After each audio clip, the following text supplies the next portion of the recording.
And welcome to the Legal Lounge here on CRN Digital Talk Radio, crntalk.com, streaming live coast to coast and around the world on crntalk.com, also available in stunning high-definition video, facebook.com/CRNTalk, CRN's custom-built Roku channel as well, crntalk.com, and of course, tikilive.com. I'm joined, as always, by the one and the only, an active attorney, U.S. Army veteran, Juris Doctorate in law, undergraduate degree in physics, and author of a book that has proven to be a guideline for the Supreme Court now and in the future. That book, America: An Illusion of Freedom, is available on Amazon, Barnes & Noble, and on iTunes.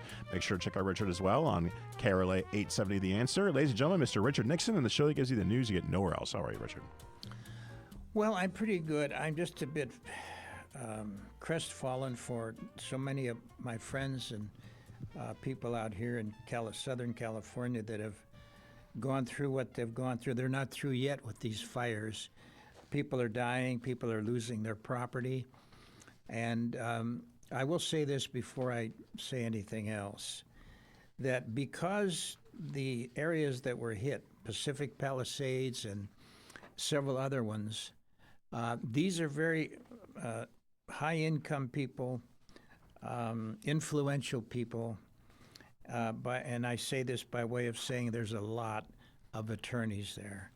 And I believe that we're going to see a sea change with the people that represent us in California, Los Angeles, and maybe even further, because the attorneys cannot be expected to sit back, watch their house burn down to the ground because we don't have water.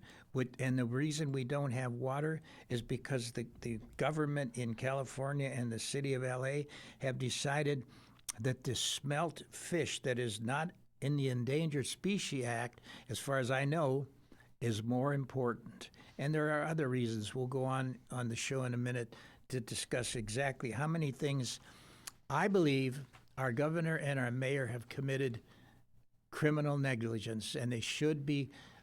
Recall is not good enough. There has to go further. There must be jail time, and heads should roll. I couldn't agree more with you, Richard. This seems completely mismanaged, and I'm seeing a sea change. I mean, like you said, we're here in Southern California, not necessarily, a bastion of conservative thought, but I'm seeing a lot of people, regular, everyday, normal people, voice their frustration with the one-party state rule we have here in California. We were unprepared, and also the response seems lackadaisical. We're going to talk about the mayor in the next segment. We'll talk about, of course, the haircut Gavin Newsom, the governor, as well moving forward. But let's just give a brief overview of where we are right now.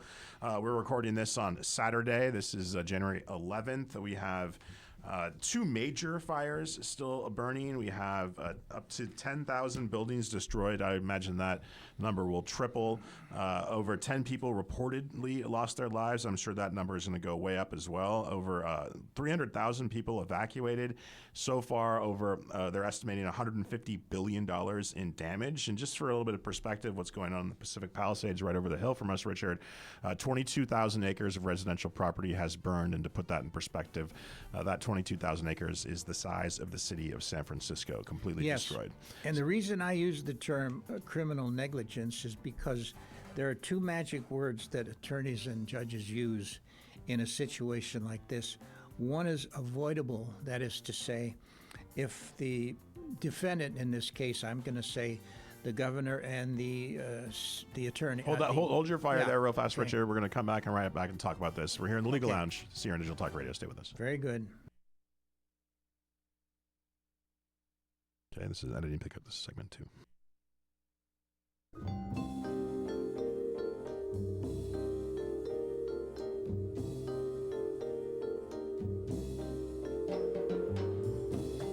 And we're back in the Legal Lounge, CRN Digital Talk Radio, crntalk.com, broadcasting live from Southern California. There is smoke in the air, a lot of sneezing going on, a lot of coughing, a lot of red eyes, but that's nothing compared to the people who have lost their homes. Two fires, Pacific Palisades fire, 22,000 acres, less than 5% contained. Also the Eaton fire, which is kind of in my neck of the woods, 7,000 homes destroyed. That number will definitely go up. Whole neighborhoods destroyed. Just real fast, Richard, from people that I know, and this is just people that I'm aware of. Yes. 11 people from my graduating high school class have lost their homes in the Eaton fire. Oh my God. And I'm sure that number is gonna increase as well. And Richard, just to reset too, we knew Yes. this was coming. The National Weather Service, predicted a historic wind event, and it's amazingly dry here this time of year in Southern California. Only 2%, they said, of a soil moisture level. Even after all these rains that we've had here earlier in the year. A major cataclysmic windstorm took place last Tuesday. Then the fire started, first the Pacific Palisades fire, and then shortly that night, several hours later, the Eaton fire in Altadena, Pasadena area. And matter of fact, the mayor, Karen Bass, was out of the country at the time, even though that there was predictions that we might have an historic fire. And before the break, you talked about the culpability of our city fathers and also, our mayor, City mothers. our city mothers, mother something, Sure. our governor Gavin Newsom, others. And you talked about two terms: avoidable, and what was the other term? Foreseeable. And this is, again, the other term that could be used here is you almost have a perfect storm.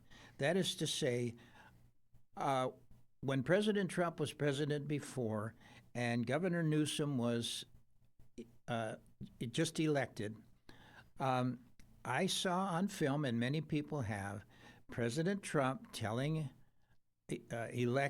Governor-elect Newsom that one way you can avoid any future fires in California is clean up the debris in these areas that are fairly wild, so to speak, with a lot of trees, a lot of vegetation. If you remove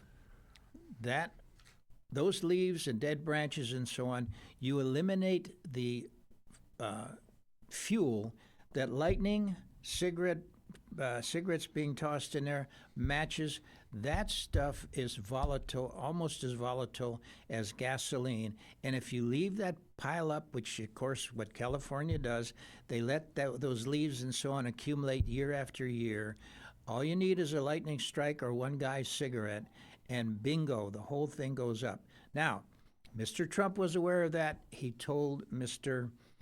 Newsom, Governor Newsom, that he's got to clean that up if he wants to avoid the fires. So that's foreseeable, and it was avoidable. Second, we have a situation here dealing with the smelt fish. That fish, as I understand, is not, what's the word I'm looking Endangered. for? Endangered, thank you. Not endangered, but because we wanted to cater to that fish, we eventually opened up 4 dams, which basically rendered them useless. We allowed the water to flow through the river, and through the river, where did it go? It went to the ocean. Now, I've been railing for months, maybe years, about why, since our lakes and rivers are low, and our ocean, again, according to the left-leaning people, is high, why in the hell do we consider sending our river and lake water to the ocean? In this particular case, by doing that, they made the water available to different communities as far as their hydrants goes, so that when they did have a fire, which was foreseeable and avoidable by not cleaning up the debris within the forests, when that fire struck, they had no water. Now, when you combine all this stuff, it's what I call a perfect storm again, and it wouldn't be enough to simply recall these people. They must serve some time. They need jail time, and I hope that heads will roll. Already, we're seeing a lot of response. Rick Caruso, who formerly ran for mayor against Karen Bass and narrowly lost, sadly, he has been calling out the mismanagement of the mayor as well as the city council and Governor Newsom. And just to go back to the smelt fish, Governor Newsom has an overseen program in California that annually releases hundreds of billions of gallons of stormwater buildup in the Sacramento-San Joaquin River Delta to benefit the smelt habitat, rather than redirecting some of that water south for use of people in the central and southern parts of the states. Also, the immense amount of regulation, environmental regulation here in the state of California. The California Air Resources Board, you recently, within the last 10 years, banned the practice of controlled burns, Right. which would have, you're able to go in there. Because, I mean, this is how nature, clears brush naturally, is through Right. fires. Right. Right. And we came here late to the party. We built our properties here in Mother Nature's domain, and this is part of our ecology. And when you do not clear that brush, either through manual labor or through controlled burns, which the California Air Resources Board declared verboten, then you're going to see this fuel. And the fact that we had mucho water in the last year or so. Mike, you've been to my place. I've got about 13 fruit trees in my backyard. As of the big water last year and so on, the trees went absolutely crazy with growth, with fruit, and so on. My point is this. Knowing full well that we had this abundance of water, what did we do with that water? Instead of saving some of it, maybe compromising with the fish, if you will, or compromising with the forests, we sent it all to the ocean. And the ocean, according to the same people, these environmentalist wackos, they're the ones saying that the oceans are too high and that the city of Venice, Italy, is about to go under because water is too high.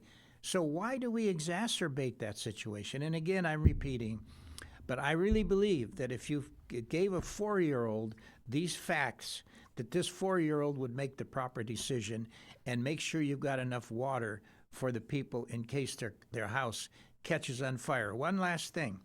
I may have said this already, but many of these people, of course, live in Pacific Palisades, and these homes are very expensive homes.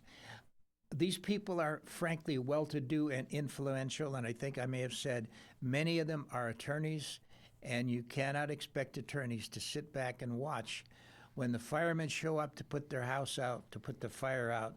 We have no bananas today. They ain't going to go for it, and you're going to see that politics in California, at least, is going to change drastically, just like the national election just changed. And there's historic precedents for this. I mean, we've seen in the wake of natural disasters when the response has been. I mean, it killed George W. Bush's presidency pretty much. Correct. His reaction to Hurricane Katrina. So I mean, there is historical precedents for communities, this whole states, whole cities to get together, regardless of political preference, after a mismanaged event like this. So Richard, stick around. I want to talk more about the avoidable and foreseeable, and talk a little bit about negligence right after the break. Stay with us.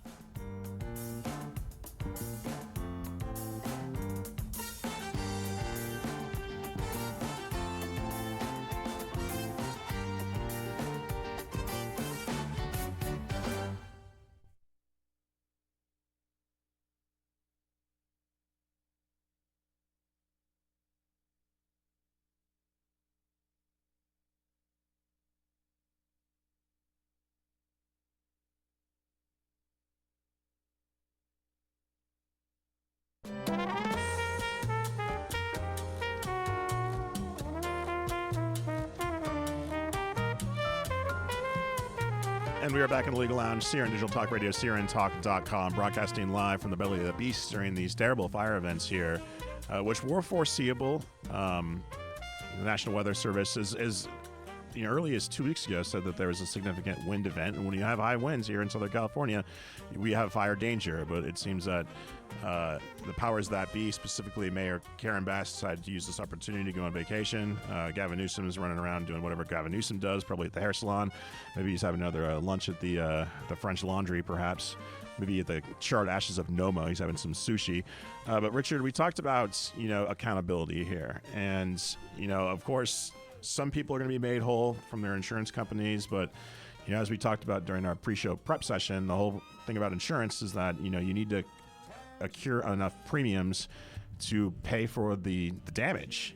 Yes, and you see, I appreciate what you're saying about people being made whole, but this situation requires much more than being made whole.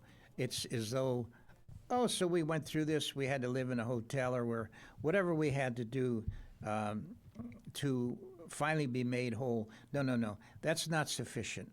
And this is why I mentioned the term criminal negligence. And it's defined in California as a criminal offense that occurs when someone acts in a reckless manner that disregards the safety of others. Now, I suggest to you that if you were to give that instruction to a jury, a reasonable jury, they would clearly find our governor and our mayor and their respective entourages liable for criminal negligence. Now, some examples very quickly. A driver of a car who kills a pedestrian while speeding and blowing a stop sign, waving a loaded gun at someone and accidentally firing it. The third one is firing rounds into the air. These are all things that constitute criminal negligence, even though it's only negligence in a sense that you are only liable for damages. It is of such a intensity that it's considered criminal. And this is why I'm saying that our governor and our mayor and their respective entourages should be faced with criminal negligence. I think that a lot of people feel the same way that you feel right now, Richard. Especially, it's one thing to really mess it up, to really mess up the response. It's also another thing to be arrogant, and when you are facing criticism for your incompetence, to then attack those who are pointing out your incompetence. Absolutely. And again, the country is absolutely perfectly poised, having done, if you will, a reversal in terms of many people in this country nationwide who realize that the left in our country is leading us in the wrong direction and voted for Mr. Trump overwhelmingly. I think there might be room now for people to reflect on certain states, California being one of them, and it's just such a coincidence. Maybe it's providential, maybe that's the word, that someone has alerted the people that it's time to fix California, and maybe we'll have a two-party state here rather than one, and maybe we won't have such ridiculous laws that protect animals, etc., over people. And before we take off on that, Mike, I want to read one thing out of the Declaration of Independence. Now, of course, the Declaration of Independence only really applies to the federal government. However, since most people now, thanks to the incorporation doctrine, treat government, whether it be state or federal, the same, I'm going to read this very quickly. This is written by Thomas Jefferson, July 4th, 1776. We hold these truths to be self-evident, that all men are created equal, and that they are endowed by their Creator with certain unalienable rights, and that among them are life, liberty, and the pursuit of happiness. Now, here's the one. That to secure these rights, governments are instituted among men, deriving their just powers from the consent of the governed. Now, what does that say? That basically says the Creator gave us these rights, among others, but the purpose of government is to secure those rights. I submit that our governor and our mayor of Los Angeles failed in both instances by not assuring that the idea of life, liberty, and the pursuit of happiness, you did not ensure that we, the people, enjoyed that. In fact, we sat back and watched our houses burn to the ground. Very well said. I mean, obviously, we can keep them, try to hold them accountable at the ballot box. But At like you least. said, at least. But I mean, who would be we're going to talk more about this after the break, but I mean, who would hold them accountable other than the voters? I mean, what auspices can we see, charges, criminal or civil? I want to talk about that after the break. I also want to talk about the ramifications economically moving forward in terms of property insurance and other issues. Stick around, you guys. We're here in the Legal Lounge, here on Digital Talk Radio, CRNTalk.com. Make sure to check out Richard's fantastic book, America: An Illusion of Freedom. It's available on Amazon.com, Barnes & Noble, and on iTunes. Stay with us.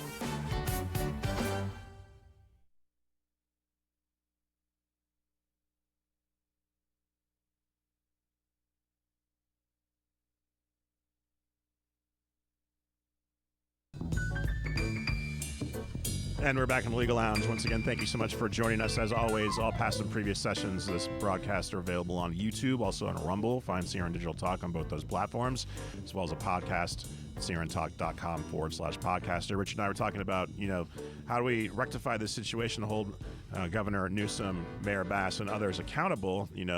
Throw the bums out of office is one way, but Richard, you have another path, perhaps. Well,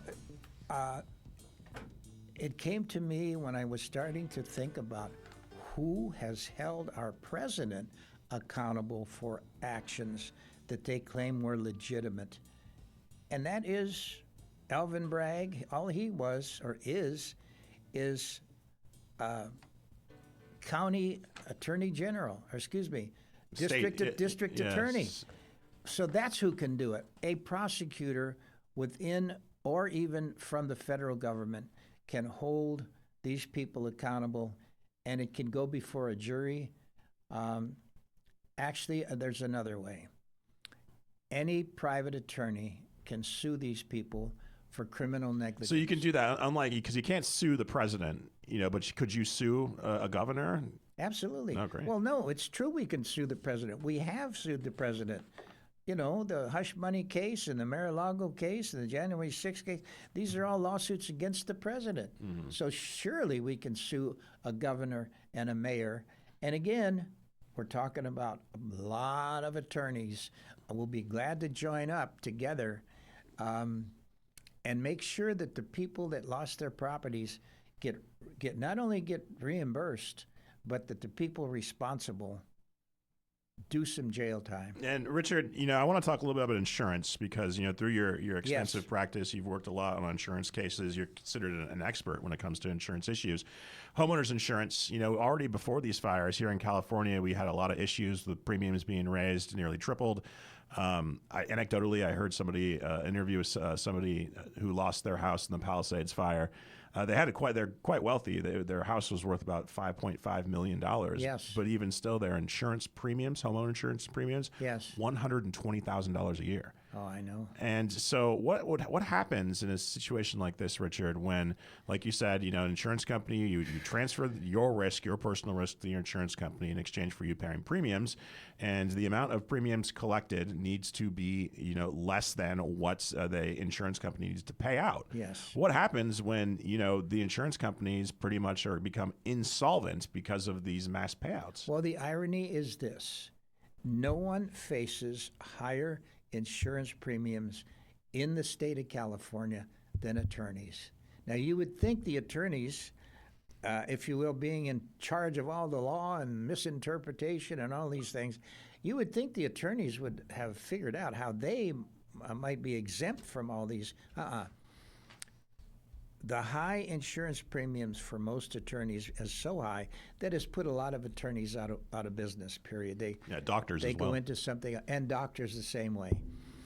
And so I don't know that there is an answer. Of course, what you said was true, that insurance companies are a business, and their business basically, it's almost like a pyramid scheme, that we're going to collect enough money in premiums to pay any foreseeable claims.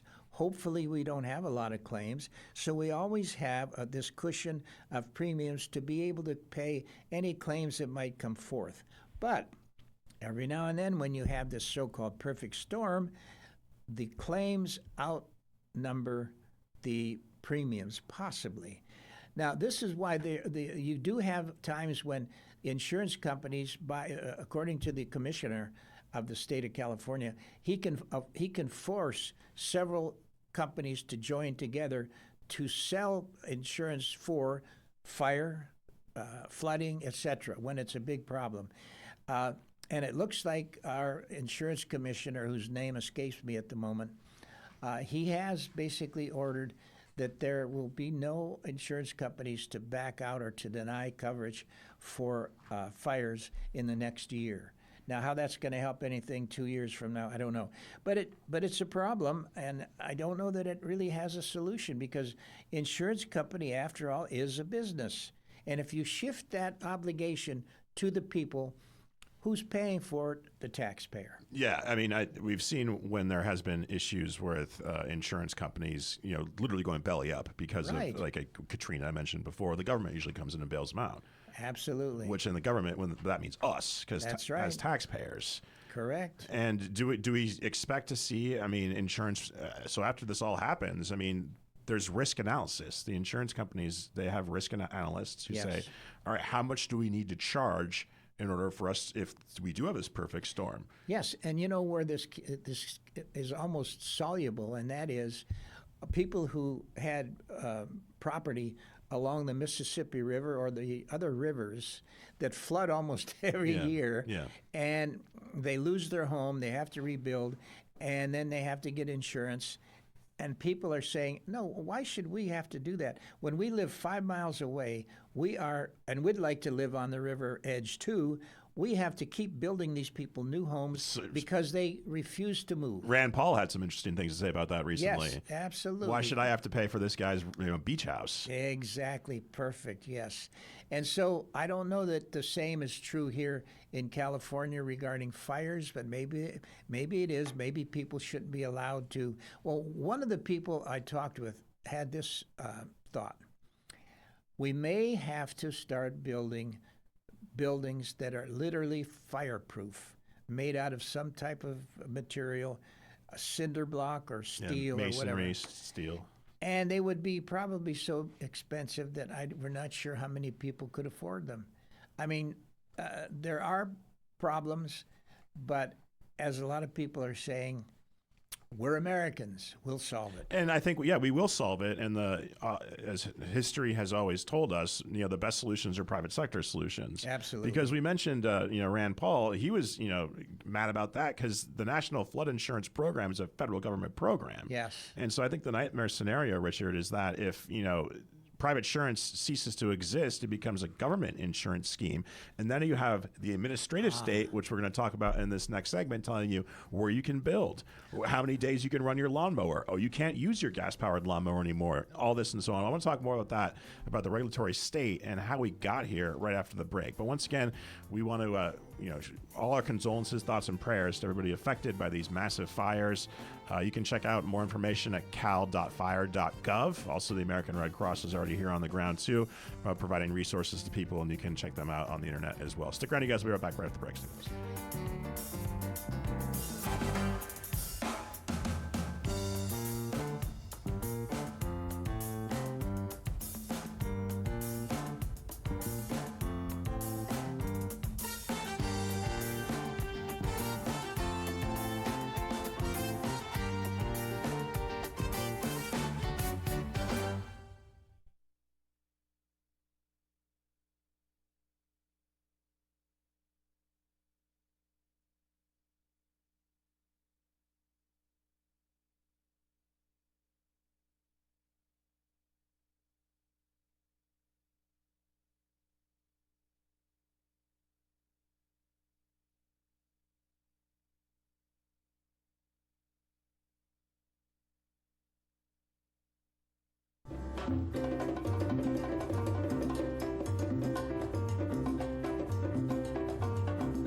And we are back in the Legal Lounge. Once again, thank you so much for joining us here. As always, check out Richard's fantastic book, America, An Illusion of Freedom. It's available on Amazon.com, Barnes & Noble, and on iTunes. Also check him out on AM 870, KRLA The Answer. That's at AM870.com as well.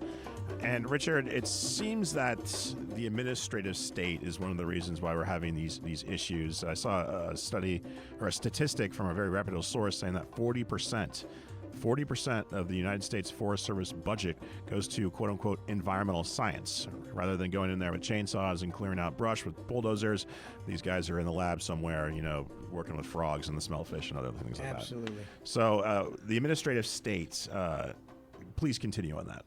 Yes, it's interesting that this is a timely. There's a document called the Imprimis, IMPRIMIS.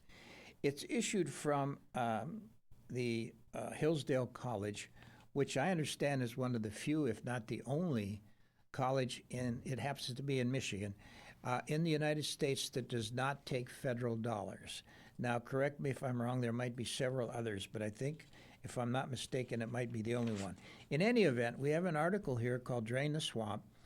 It's written by Larry P. Arnn, A-R-N-N, and he happens to be the 12th president of Hillsdale College.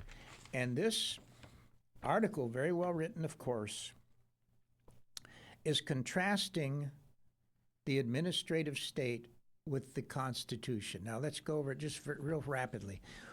Federal government, we have three branches. We have the executive branch, which is Article 1, the legislative branch, which is Article 1 in the U.S. Constitution.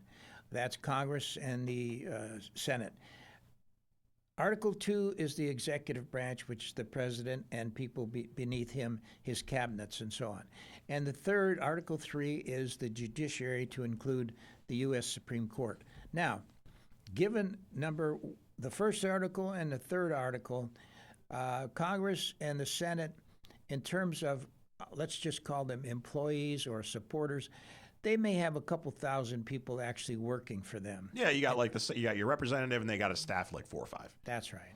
So you've got a number. Let's just put it at 1,000 or even 2,000. Now you jump to the Article 3, which is the judiciary, and you've got 9 Supreme Court justices, and you have other federal judges, and each of them have aides or clerks. A couple clerks. So we'll talk about another couple thousand probably. Yeah. Now, that is acceptable. That's the way things are. However, I'm going to read something here that is just mind-blowing. The number of people that work under the administrative state, that is to say, the people that work under the president in the 15 different departments of the president, the number of people working there totals 23 million people. Unbelievable. Unbelievable. So we're talking about people that work for like the Department of Justice, the Department of the Interior, the Department of Labor, who I still don't know what they're doing, the Department of Health and Human Services, all that. Now, the problem, of course, is, remember, the president's, he's their boss. But can you imagine any president being able to know what any part of the 23 million people are doing or thinking? Some of those people literally sabotage the president because they sit there, maybe they've got 15 or 20 years experience in that position, and presidents come and go. Yeah. They couldn't care less. You might have people there in the administrative branch, or what they call the swamp, that are actually Obama people, and they're going to do everything they can to sabotage, let's say, President Trump. So it goes both ways. You've got Republicans there that sabotage a Democrat president and vice versa. My point is, I need to make this point very clearly, that the president, President Trump at least, and our Supreme Court, at least as presently constituted, are doing their best to revive the Constitution, our U.S. Constitution, in the sense that they read the words as written, and they try to apply those words as written as the writers of the Constitution had intended. A good example, of course, Mike, of course, as you know, is the Dobbs case, Yep. where they simply said, look, is the issue of abortion in the Constitution? No, it is not. Therefore, we got to overturn Roe versus Wade from the 1973 case. And since it's not in the Constitution, we go to the 10th Amendment, which says if it's not in the Constitution, that power is reserved in the states and their people. Now, this is how it's supposed to operate. But because we have 23 million people who are making up their own regulations underneath the president, and oftentimes these regulations go counter to what the president would like, we now have a battle between the administrative branch and the Constitution. And the whole point of this article written by Mr. Arnn is for the people to please recognize that we must do all we can to do what we can to honor the Constitution and to recognize that the power that we once had of the people, by the people, and for the people is really more toward the administrative branch than any place else. Very well said, very profound, and I think that's a point well made and well taken. And I think that we should talk a little bit more about this in our closing segment about what the president can do, because 24 million people, that's a very stout and strong voting bloc, a constituency, you might say. Absolutely. And so we're going to talk about, perhaps moving forward, how to really drain that swamp coming forward in the new administration. Stay with us, you guys. We'll be right back. Stay with us.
And we are back in the Legal Lounge. Once again, thank you so much for joining us here. Final segment, wrapping things up. And we were talking about the administrative state, 24 million of those in that deep state. And I think President Trump did something very interesting, President-elect Trump, that is that you never want to make 24 million people mad at you. Especially when you're a politician. So he did something interesting. He brought in two hatchet men to kind of take care of this, right?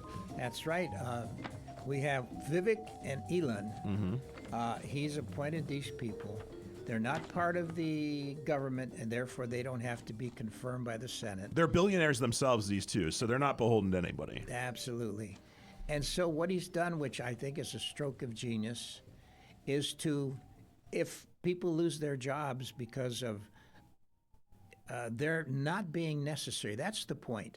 These people swear that they're not going to get rid of people in the administrative state simply because they might disagree with Mr. Trump and his politics.